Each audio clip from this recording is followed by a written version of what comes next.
next battle is a battle for pride with the Istanbul Wildcats taking on Isurus Gaming.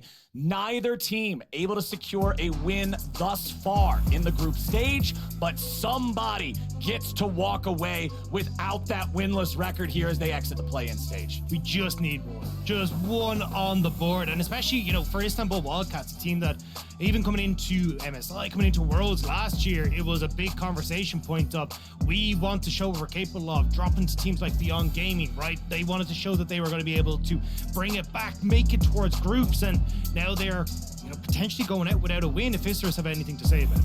Alrighty, let's go ahead and see how the draft shakes out, because we've got Callista, Azir, Graves, and LeBlanc all banned away here at the start. Hecarim going to find his way onto the ban table as well, so the Wildcats prioritizing junglers above all else here in the first phase. Yeah, it makes a lot of sense, to be honest. I think Grell and Saya have been the big focal points for this squad. Grell's Graves on day one as well, I was incredibly impressed with, so not surprised to see that has kind of drawn consistent bans since that day one. This will be the third time it's banned against them.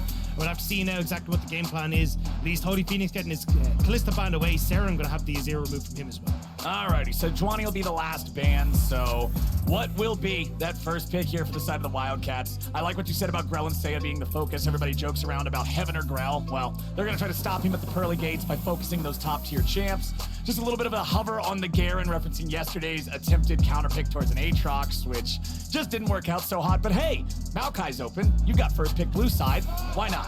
And then we're talking about the other counter pick as well. Yep. For ADT with the team. Both of them kind of going, all right, look, we tried our damnedest, but it didn't quite work out. But I do believe it will be Aatrox that's picked up at somewhere along this line. And then the question is, like, how high priority do they want to give towards picks like for Holy Phoenix or even for Gavado on this bot side, just to try and get comfort there, especially with the Callista already taken off. All right, well, in surprise to absolutely no one, Aatrox is open, and Aatrox is drafted by the side of Isurus. Now, what will be the thing to accompany it? I would expect them to probably draft their jungler in the first half, since jungle's already been hit by so many bans, but they'll go with a Sylas, both solo lanes picked up here. Yeah, I think the big one is that both more carry-orientated or farm-orientated junglers are off the board, so that does open up a lot.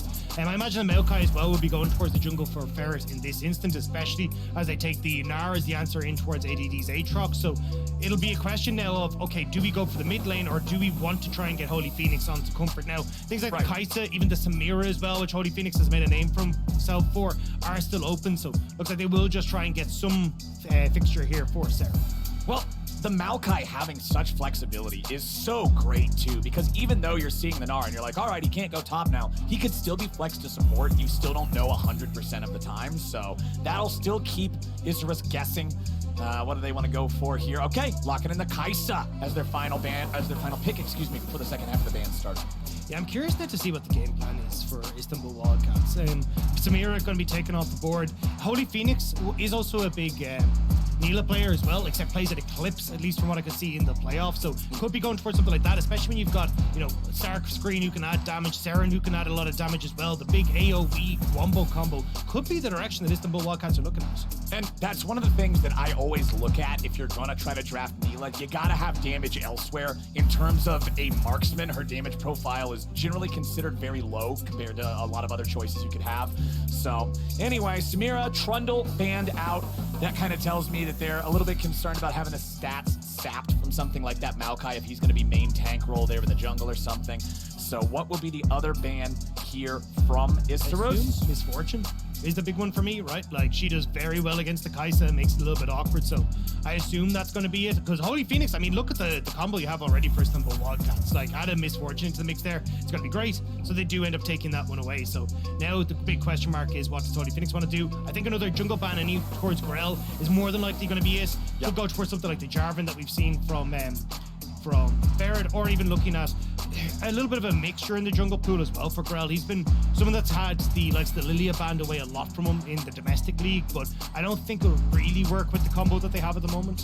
Alrighty, Nautilus banned out instead. I actually like this because Nautilus just has that point and click guaranteed engage. And when you look at the composition from Isurus so far, there's not really a lot of good engage there. Yeah, and does really well as well with the Kai'Sa, right? Like, just sets her up perfectly to dive into the backline with the killer instinct. Now, to see what Jelly wants to try and take a hold of here, but no, it'll actually be the Wukong that they're going to give over towards Grail as well. I like that, right? Again, just all in on this short-range combo. Dive, dive, dive is exactly what Isurus are going to try and go.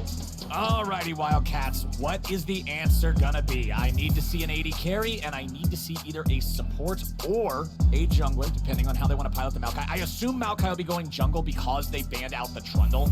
Neela, locked in. You called it, buddy. Yeah, the big interesting part for this, though, is that Holy Phoenix actually plays Eclipse Neela.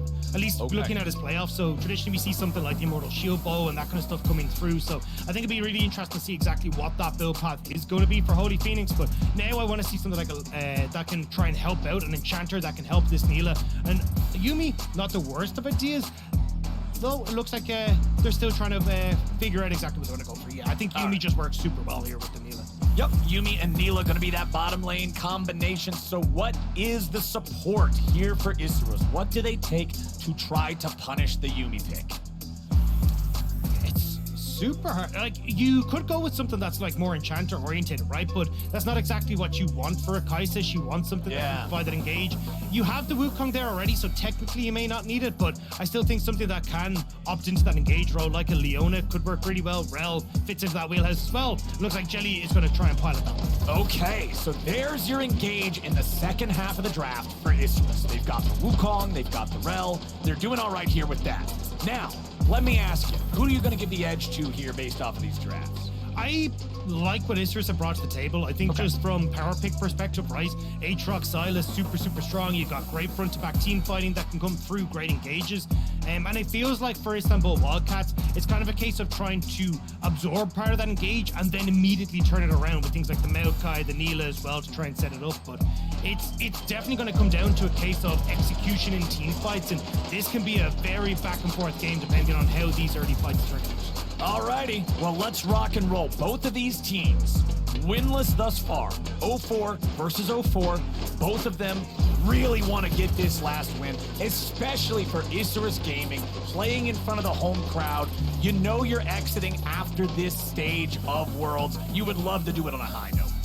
Especially as over the course of the weekend, or even the week, sorry, we've had, you know, the parents of some of the players in the crowd, like being able to finally give that victory to the home crowd would mean so much for this squad, but even for the TCL representatives as well, right? A lot of pride on the line, especially for someone like Holy Phoenix. 6 TCL titles, an MSI appearance, the World's appearances as well. He's been someone who's been very prominent in the TCL space. We'll have to see if we can try and carry this game, or at least provide that extra little bit of pizzazz on this Neela pick. Exactly. Show us some style. Show us some of those moves. We haven't really got to see a lot of this champion. I mean, people always meme about how new champions are overpowered, they're overloaded, they take over the game when they're released. For some champions like Zeri, it's like, yeah, you got to beat her to death with the Nerf bat to get her out of the game. But Neela hasn't had the same spotlight. She hasn't had the same ability to steal the show. So I'm always sort of excited to see somebody try and show us how it's done. Yeah, the reason we haven't tend to see, well, it depends on the region, right? Like, at least in LPL, the reason we don't see a lot of Neela is because she tends to die a lot in lane. And I don't mean in the 2v2. What I mean from that is oftentimes you end up with just 4-man dives because she gets shoved underneath the tower, and that makes it really difficult to try and play her. This time around, though, because Saren had already got the victor and he knew he was into the Sylas, he should have wave push. It'll make it very difficult for Isurus to try and go for these bot lane dives. So Holy Phoenix and Farfetch get a little bit more time to scale up, get to a position where they're comfortable. And one of the big underutilized things as well, or at least under talked about things with the Neela, is that you tend to hit level 6 with both the AD carry and the support for something like the Rift Herald fight, which can be so impactful when we talk about the back and forth nature of these squads. Also, a lot of extra combat power for the side of Wildcats in the bottom lane summoner spells. Exhaust versus Cleanse, there on the AD carries. And then obviously being Yuumi, you get an extra combat summoner spell anyway. So, good stuff there, as looks like we're going to get Isurus invading nice and early here.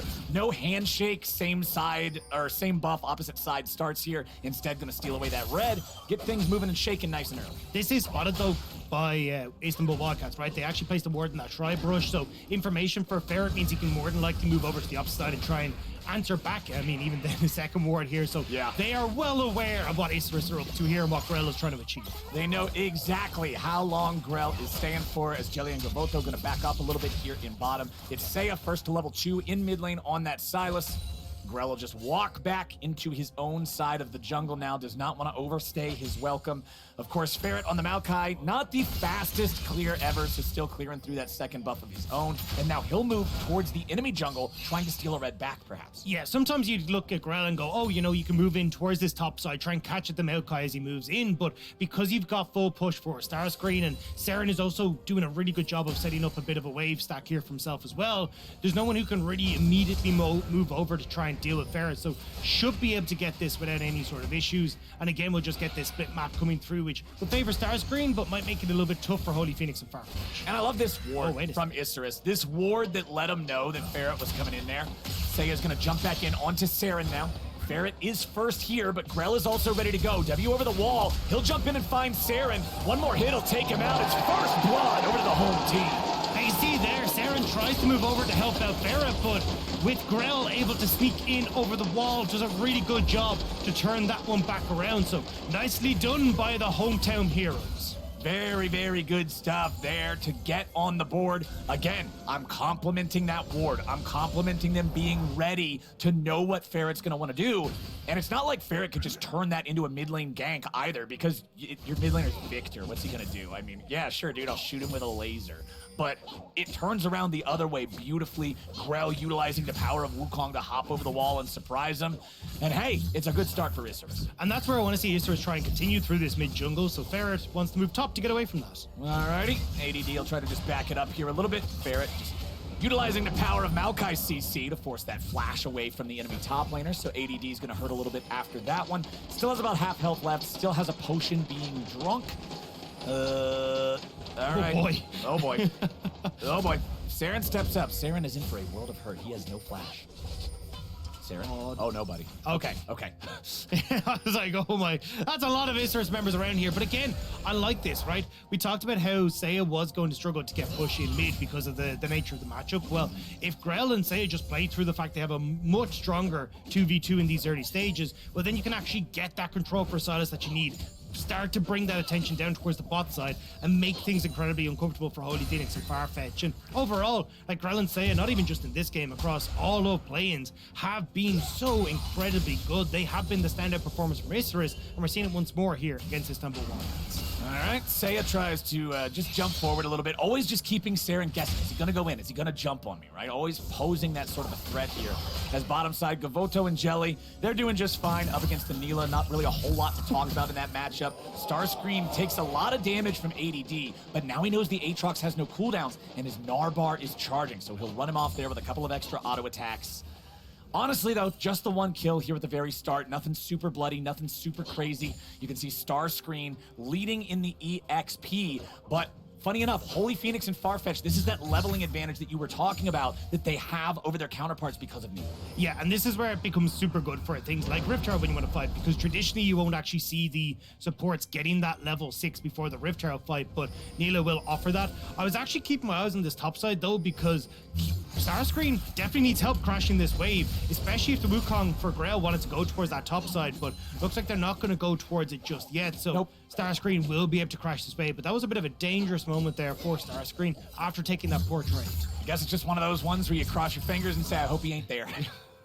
That's the shy. That's what he does. It's just like, all right, you better not be here or I'm screwed. But hey, it works out well for him. Seiya's going to try to crash the wave here in the mid lane at the same time. Gavoto and Jelly making their way back down towards bottom here as they just fire off that plasma to grab themselves an extra little minion. Want to stay caught up. They're bringing Grell down here, but he has no ulti, so I wouldn't expect a full-on tower dive or anything like that. Grell will just be hanging around. Seiya, though, now if you bring 4, then you can do something. But instead, they're just going to start up the Drake and let Grell take that one. Yeah, I mean, using the fact that you get pushed for Gavato and Jelly here to get the dragon is nice. Seiya will just be a bit of a nuisance in the mid lane, but overall, you're not really going to be able to set up for too much of a dive when you don't know where Ferret is, and you definitely don't want to get caught underneath that tower against someone like a Maokai. So, using the fact they've got these early leads, dragon taken, Isurus playing a nice early game out here. Yep, Isurus Gaming having an all right start. But still nothing too super worrying for the Wildcats, right? The game could still go the other way. They had that one play early in the mid lane. They got the Drake. It's nice, but it's you're not sweating just yet. That's what I was going to say. There was either two ways that this game was going to go. It was going to be, you know, gloves are off, all fisticuffs, just brawling back and forth, or it's a, hey, there's a lot of life riding on this, which there definitely is for both these teams and the pride of the region. So you can see them taking this nice and slow, making sure that they're going to get their, well, dot their I's, cross their T's, not allow the enemy any sort of input where they don't want it to be. And right now it is Isris that's dictating the pace of this. I just think that Grell, now that he's hit that level 6, will get a little bit more active on the map. Wukong having access to that Cyclone is such a massive step up for his damage output. And when you already kind of look at Seren, who's calling a lot of help, Nah, we're good. We're good. It's always a little bit worrying when you see Nar's health bar go that low, but then you remember, nah, he's fine. He's just going to kite him out anyway. He's okay. But I agree with you, my friend. I want to see some helicopter monkey action here out of the Wukong if he can find an angle. But Holy Phoenix will rotate himself up through the river right now. Holy Phoenix, that's a dangerous spot to walk, bud. All right, he's not going to walk in there. This is the advantage we're talking about, though, right? Jelly's still level 5. You got level 6 hit for Farfetch, and that's why Istanbul Wildcats are calling all reinforcements to this Rift Town. They want to make the fight happen. Jelly won't hit 6 just yet, and that could be the difference maker here for Istanbul Wildcats. Alrighty, where's my team fight? 5v5, 8.5 minutes into the game. Isserus going into the Rift Herald pit here as the Maokai ulti stolen away, fired off by the Silas. It's going to hold him at bay long enough, you would think, but now the real Maokai ult comes back. Maokai ult versus Maokai ult. Maokai combat. There we go. They stole away the Rift Herald. Wildcats are happy with that, but now they might lose Ferret. Yumi ulti fires off. They're ready to go back in. It's Jelly dying first, and now they got to strike back. 1 for 1 so far as Grell tries to get away, and ADD is in the middle of the fight, in the middle of everybody. Seren flashes over the wall, but Grell is ready and waiting. Starscream tries to escape, but ADD has wings spread wide. Gavoto's ready to chase. It's 3 dead on the side of Wildcats. Ferret has already respawned. Isserus takes the fight. Istanbul Wildcats do get the Herald, though, at the back of that, so at least they will manage to escape away, but a bit of a messy fight. Starscreen didn't have access to the Gnar ultimate off rip, so they end up using a lot of time trying to get that Gnar to a position where he can transform. And here, I actually thought this was going to be a big win. Look at Holy Phoenix in this fight where he's able to get this ultimate off onto 2 members, and maybe that could have set up for a bit of damage, but unfortunately, just not quite enough in the tank. Good engage coming through from the Grell as well for Jelly to start this one off. That's the ultimate from Holy Phoenix I thought could have been the difference maker, but Grell flashes away, Saya just about gets out, and Gavado, untouched this whole time, is just going nuts on the Istanbul Wildcats. And you can see Starscreen and Holy Phoenix, they're like, okay, we got health bars, but you don't got anybody left. It's just time to get on out of there. Not the most intensive reactions, but now let's see what bottom lane might turn into. Jelly still only level 5 here on the Rel. Like you said right before that fight, that could be a big difference maker. It wasn't. It wasn't at all. Not even a little bit. They still end up taking the fight. So I think at least for Isserus, right, having 2 kills now onto Grell means that they can actually play very much through the team fight, right? Grell has just hit the Divine Sunder. We're gonna have our Mastercard Mythic in a second. You've got Cavado as well, who's got 2 kills too. Like, this is actually a really good spot now for Isserus, especially if you want to play around this dragon in a minute's time. Like, first Mythics coming through is gonna be massive for this next scrap. Big stuff when the item spikes come online. The Sunderer that you pointed out, well, I really want to see Aatrox hit that Eclipse. We know how much of a power spike that is to the item, the champion. In combination, it's just a little bit silly. But we do still have slightly over a 1,000 gold lead for the side of Isserus. Wildcats are still looking for their chance to jump back in here. Total gold showing us that it's Gavoto, the biggest winner of the early game so far, sitting at nearly 4,300. Grell's the one right behind him. The jungler outpacing both mid laners in terms of gold because he got those kills in his pocket. And you can see as well, we were talking about the preference here for Holy Phoenix going towards the Eclipse as well. So going to be trying to dish out a little bit more of that lethality damage, but does mean he doesn't have that as much safety when he goes into these fights, because the Immortal Shield, Bow Shield, significantly larger, but at least the Eclipse can dish out a little bit more at these early stages of the game. So we'll have to see if Holy Phoenix is going to be able to have that big impact with the Eclipse, but especially when Gavado and Grell are in good spots. Looks like they might want to try and make a play on bot side, but kind of second guessing themselves here. Yeah, they're bringing the party down with the Drake about to spawn and the wave crashing into the turret. They were looking for a potential punish on the Wildcats, but it is a 4v4. Potentially, if the Victor wants to rotate around as well, he's not going to show up just yet. Both top laners will have teleports available here in just a moment, but Grell has already found his way onto Ferret. There comes Jelly. There's your backup. There's an easy kill, Ferret. Oh, that's feels bad. That is definitely, it feels bad. And the fact as well that Seiya manages to zone Saren away from getting into the fight as well means that again they just get to turn over towards this dragon, and Isurus doing a really good job in setting up for these fights early and getting the leads that they need. I mean, Isurus, I mean, the LLA crowd is definitely behind them, and you can see it. You love to hear it. You love to see it. The hometown teams are always going to have that extra bit of heart behind them there in the audience. Grell picks up that second Drake of the game, so now, my friend, it's a 2,000 gold lead. It's a 2 Drake lead, with one of those being Hex Tech, which is super valuable with the 9 attack speed, 9 ability haste. This lead feels really good for them. If they can get the next Herald when it spawns, I think they're going to be in a really good spot. Jelly having a flash away here from Holy Phoenix, and Farfetch using the Yuumi ulti trying to catch him. That first Herald is summoned up here in the mid lane. Wildcats really want to get the value out of this, at least just the guaranteed 2 plates of the charge. Wham bam, there it is. Won't get a whole lot more out of it, but they had to make sure they escorted it in there. Yeah, all hands on deck from Istanbul Wildcats to try and get one to crash in, but Isurus don't actually take too much of a loss off it. Yes, he gets the plates, but again, so many members of Istanbul Wildcats there don't actually end up in a position where you can try and buffer someone ahead or give someone a big buff off of that. So Istanbul Wildcats still going to just reset, come back onto the map, and for Isurus, with the gold lead that they have, with the fact that they're kind of in control at the moment, and you even just have the more traditional, easy to execute front to back fight, I mean, Isurus are looking pretty good at the moment. Isurus, you can see Seiya also dropping the Maokai ulti there in the mid lane just to get that shoved out, get his own reset. Everfrost done for the Sylas makes him very, very scary when he jumps all in, because he can engage with the E2, immediately follow up with the Everfrost. You're guaranteed to hit both parts of the Q. It becomes very nasty very quickly when champions that already have hard CC purchase this item and can just make the chain CC themselves. This is why I immediately swapped to a Sylas one trick when Enchanter came into support meta, because I was like, I'm not an Enchanter player, I can't do this. So I was like, cool, you know who looks fun? Sylas, because exactly that reason. He does so much so well. Great engage, great setup, so difficult to deal with, good scaling. Like, there's a very good reason why he has become such a staple in the mid lane, especially when you're able to play through a 2v2 like Grell and Seiya have been doing. It gives you so much control, and Isurus once more playing off that. You just got Grell hovering around mid, goes, yeah, Seiya, yep. If they ever come at you, I'm right there beside you, buddy. And then they can turn that into Rift Herald number 2.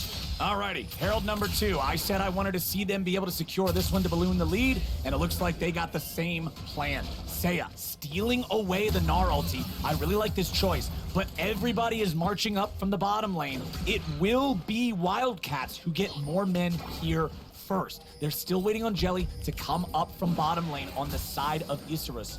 They've got Gavoto right next to him as well. Fires off the Void Seeker. Not going to hit anybody with that one.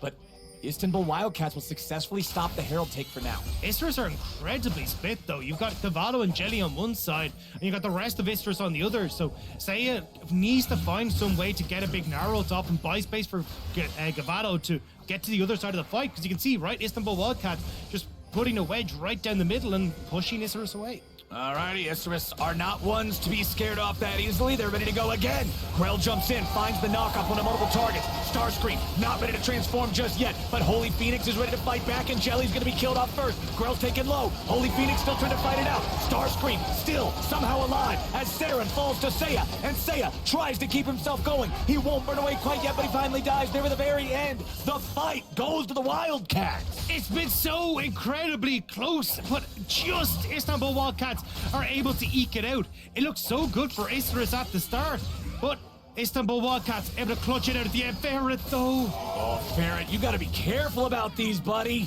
That was close. Still ends up being a 3-for-2 in the favor of the Wildcats. They'll bring themselves up to just about a 1,000 gold deficit with a minute to go before the Drake spawns. And that's the thing, right? It kind of feels like for Isurus now, it's like, okay, we've got both the Rift Herald and the Dragon positioning that we can play for. Whereas for Istanbul Wildcats, you kind of need to focus the Dragon just because of how important a third Infernal Dragon would be for Isra. So we'll have to see how they want to play this one out. But looking at the start of this, like again, Istanbul Wildcats kind of give up their positioning here, where Isra then feel like they can engage. Grail goes over, but Gavato not really in a position to follow up. You've got all 5 members of Istanbul Wildcats here. I thought when Holy Phoenix missing out on the ultimate thanks to a great ultimate from Jelly, pulling him back from Gavato might have been enough, but Starscreen ends up transforming at the right time. Holy Phoenix doesn't end up going down thanks to heals from the Yumi, and Isra end up so overextended trying to finish off low health members that they kind of forget about the rest of the fight, where Starscreen and Ferret are finishing off members themselves.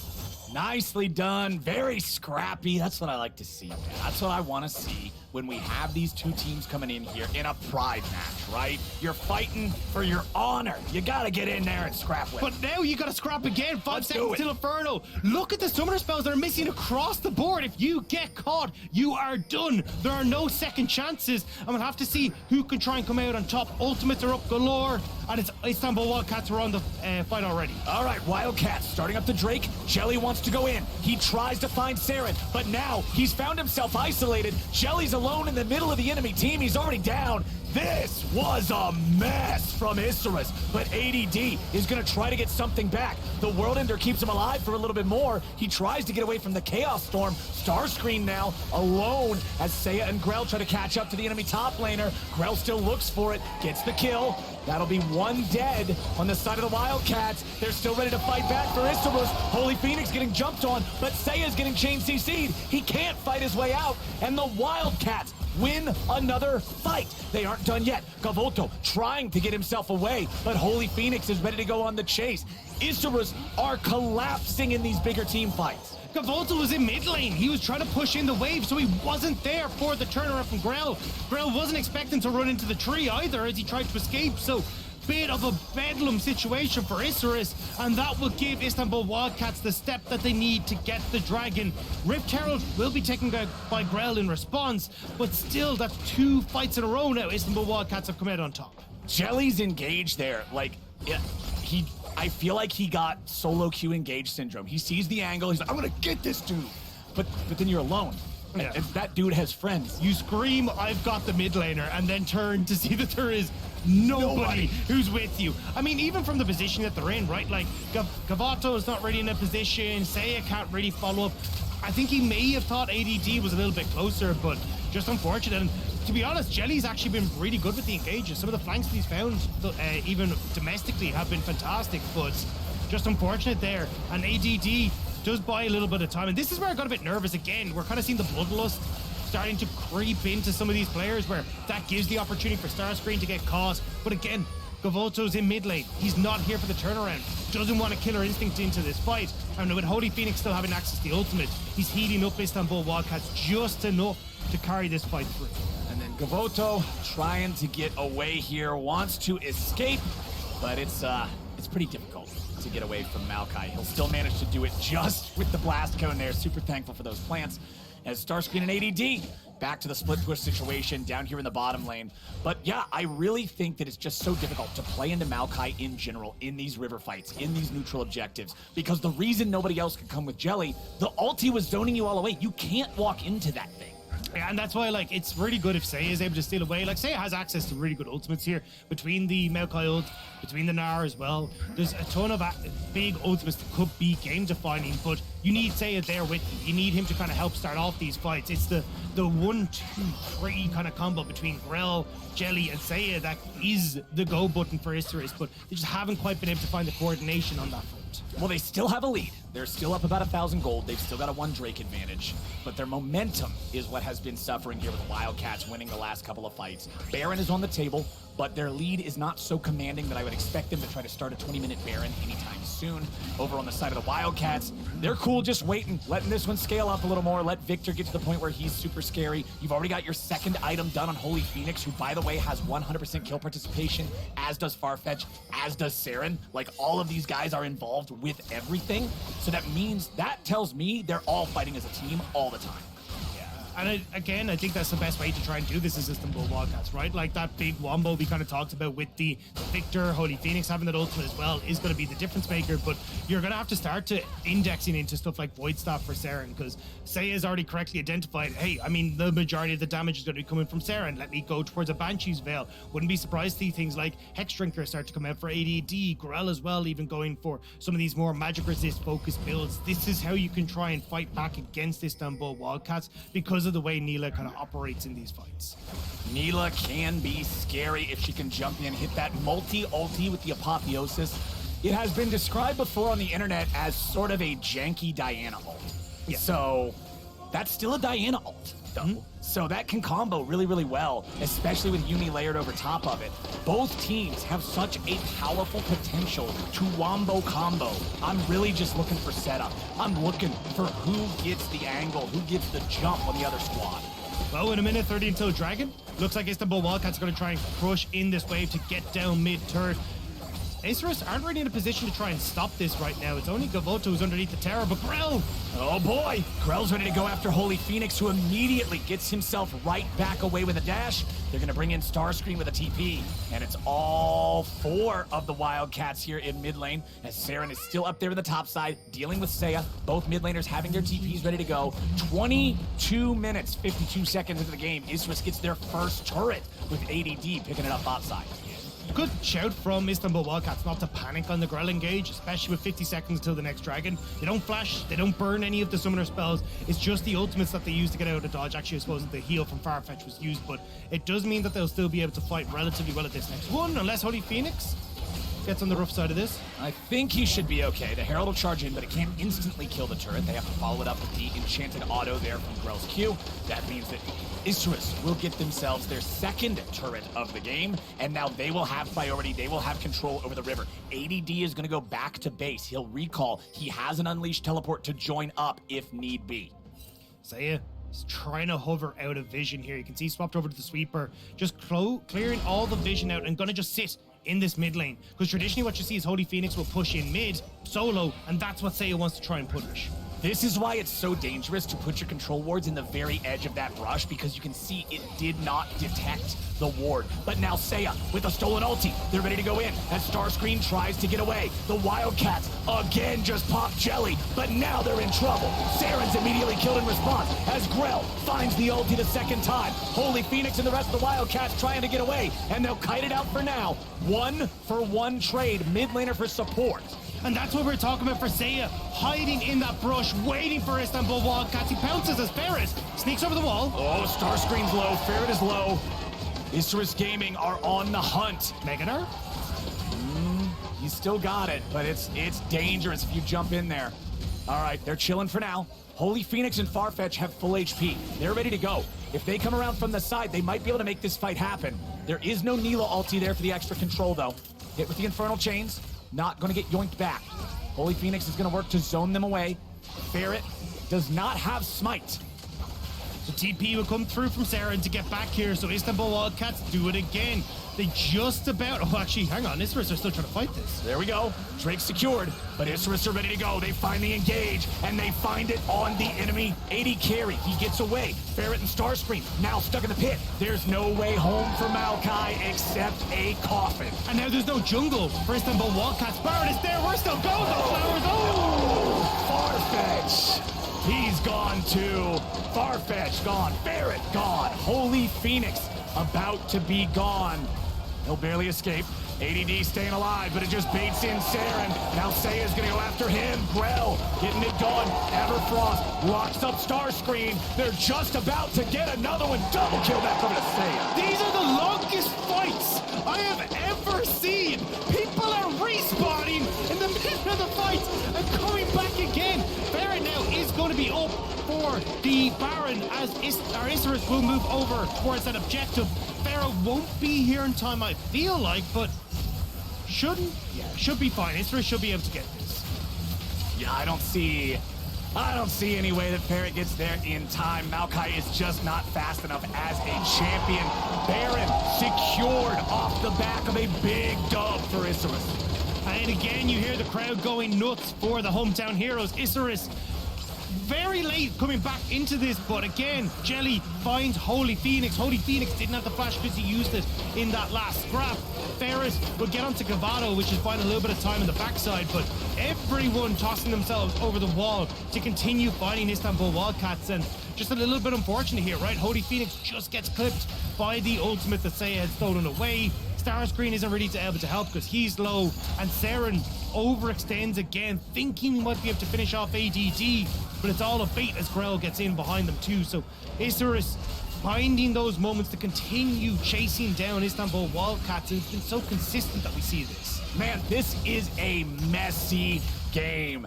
Isurus have fumbled a couple of team fights earlier on, but then they end up getting this great counterpunch here. It brings them into the biggest lead this game has seen thus far. They've got 5K up. Team fight damage, there's a whole lot of people doing a whole lot in this one, Dagda. Yeah, definitely when you look across at Isurus, right? Everyone kind of bearing the mantle. The AD carry's lacking a little bit, but it's kind of been the nature of the beast as ADD. ADD trying to get himself out of the dive, coming out of Holy Phoenix with that Yumi attached to him. Not enough damage to make it all happen just yet. Apotheosis pulls him back in. Maul of Malmortius going to give him the shield, but ADD is still on the run. They have a tier 1 turret to seek safety beneath. This is one of the big advantages they got by preventing the Wildcats from getting any structures. And now you get the tier 2 taken from Isurus. Gavato has already been up here, and he's got company as well, so overextension from Istanbul Wildcats, bloodthirsty for ADD, and it gives that opening for Isurus once more. It looked really cool from Holy Phoenix going in there, right? Like, oh man, our AD carry's gonna run down your bruiser, the tables have turned, you're in trouble. Oh dang, wait, we forgot the turret. So it doesn't turn into a whole lot, you lose a T2. Wildcats feel like they're scrambling right now, just trying to make something happen. Yeah, and that's the thing with this build, right? You're not actually getting a huge... Oh, hang on, Holy Phoenix. Holy Phoenix. Nah, he's good. He's chill. As this game goes on, you're going to be seeing less and less damage coming out from Holy Phoenix because you're not going to cryptos, so your auto attacks aren't going to be doing as much. This is more of a kind of, hey, look, I'm going to have some good setup. Maybe I can have some decent burst damage, but it's not really going to carry fights.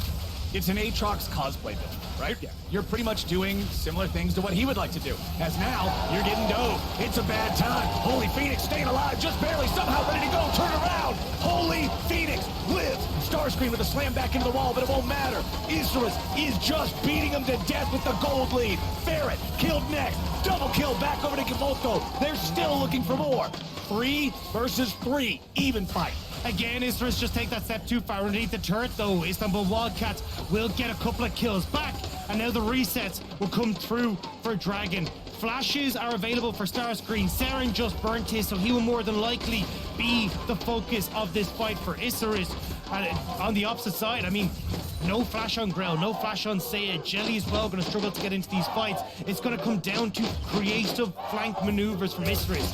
But here, I mean, Seiya, he just goes in. He wants Holy Phoenix. He sees him take that step too far forward, and immediately Isurus go. Ferret is in behind, which actually helps substantially here because it keeps Gavoto a little bit out of place as well. He actually gets locked up as he tries to go across with the Killer Instinct, and it means that they can't get access to people like Saren on the back line. Starscreen can buy a little bit of time, and then once more, Isurus go that bit too far. Jelly can see the victory in his eyes, but it's not quite there.